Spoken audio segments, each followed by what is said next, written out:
Hey everyone, welcome to the channel. Today, we're looking at a truly incredible story of resilience, innovation, and just absolute mechanical mastery.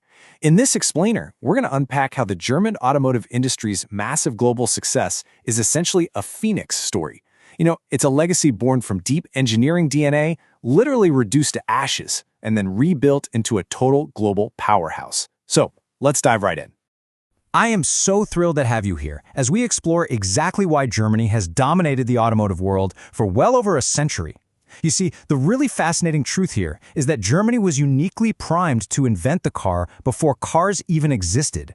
We're going to break down exactly how they got that head start and how they've managed to hold on to it through some of the most turbulent events in human history. All right, here's our roadmap for today's explainer. We'll start with the engineering DNA, move on to the birth of the automobile, cover World War II and ruin, discuss the economic miracle, and finally wrap up with modern tech and the future. Let's get started. Section 1. The Engineering DNA. So the absolutely crucial point to understand here is that the German automotive superpower didn't actually start with cars at all. Long before the very first engine ever fired up in the 1800s, German states were already global leaders in some really rigorous scientific and industrial fields. We're talking about massive steam engines and locomotives. We're talking optics and precision instruments. Companies like Zeiss were founded way back in 1846. Plus, you had heavy chemical manufacturing with BASF and Bayer, right alongside advanced machine tools and metallurgy. By mastering these fields, Germany built up this massive, highly skilled base of engineers and machinists. So unlike other nations that tried to transition straight from, wooden horse carriages to building cars, Germany approached the automobile from a really deep scientific tradition. And that gave them a massive technical edge right out of the gate. Section 2. Birth of the automobile. Now, this timeline brilliantly illustrates the advantage of being first. Just look at this rapid-fire wave of invention. In 1876, Nicholas Otto develops the four-stroke internal combustion engine, the Otto cycle. That is the literal foundation of nearly all future car engines. Just a decade later, in 1886, Carl Benz patents the Motorwagen, which is widely recognized as the first true automobile. And working completely separately, Gottlieb Daimler and Wilhelm Maybach developed a lightweight, high-speed engine, and they managed to put it into a car by 1889. Because Germany produced the actual inventors of the automobile, they basically locked in a multi-decade head start in engine design, engineering know-how, and those all-important early patents. But inventing the technology is really only half the battle, right? You actually have to prove it works. So in 1888, Carl Benz's wife, Bertha Benz, took matters into her own hands. She embarked on the world's very first long-distance road trip in the Motorwagen. And this wasn't just some weekend joyride. I imagine the suspension wasn't exactly luxurious, but it was a highly public, undeniably bold demonstration. It proved to the entire world that this noisy, new mechanical carriage was actually practical. It generated massive public attention and pretty much proved the technology was here to stay. With the tech officially proven, talent and capital just began to flood in. That led to the early consolidation of the industry between the 1900s and 1930s. We see Opel, which was originally a sewing machine and bicycle maker, pivot to cars in 1899. BMW was founded in 1916, though actually scratch that, they originally focused on aircraft engines before bringing all that precision over to cars. The great minds finally combined when Daimler and Benz merged in 1926. Then, in 1932, Auto Union is formed. And fun fact, those four rings representing the merged predecessor companies are the exact same ones used by Audi today. Finally, in the 1930s, the Volkswagen project launches to create an affordable people's car designed by Ferdinand Porsche. All these early inventions essentially consolidated into the iconic, premium brands we know today. Section 3. World War II and ruin. Now, during World War II, the entire industry was commandeered by the Nazi government. Consumer cars stopped entirely, and factories were converted to military production, building tanks, aircraft engines, and military trucks. This period saw factories rely heavily on forced and slave labor, which is a dark reality that major automakers have since fully acknowledged and made reparations for.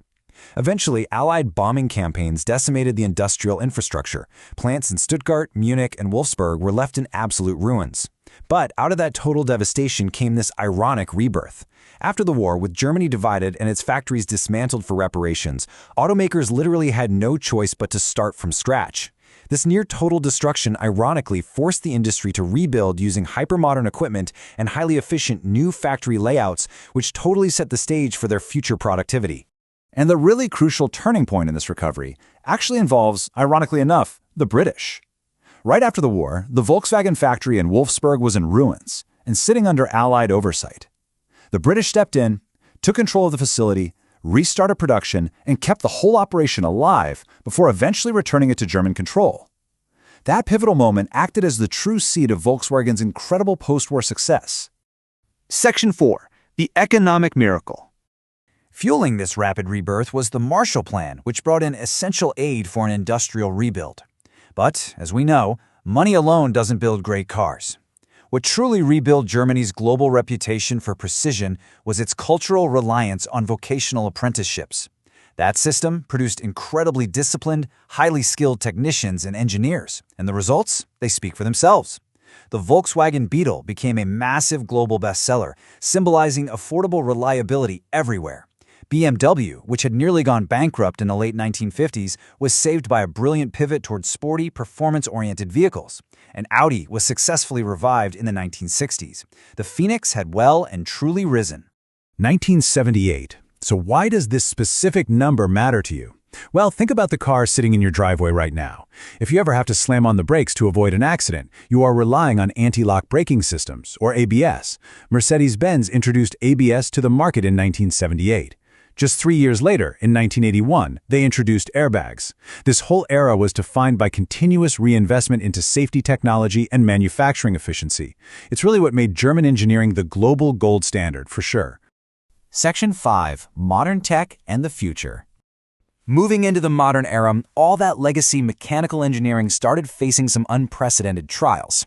In 2015, the industry was hit with a massive shock, the Dieselgate emissions cheating scandal, which was centered around Volkswagen.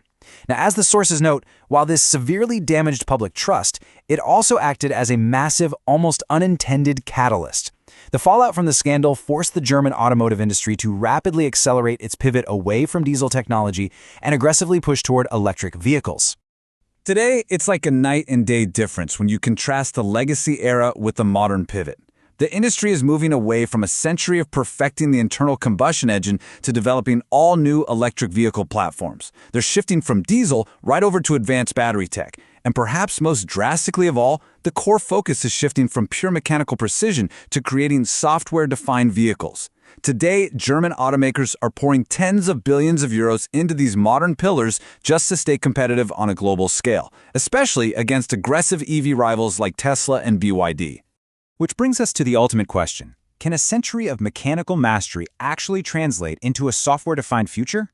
We've seen how this industry was born from deep scientific roots, how it survived near-total destruction, and how it rebuilt itself into a symbol of global excellence. But the game has completely changed, right? We're going from gears and pistons to code and batteries.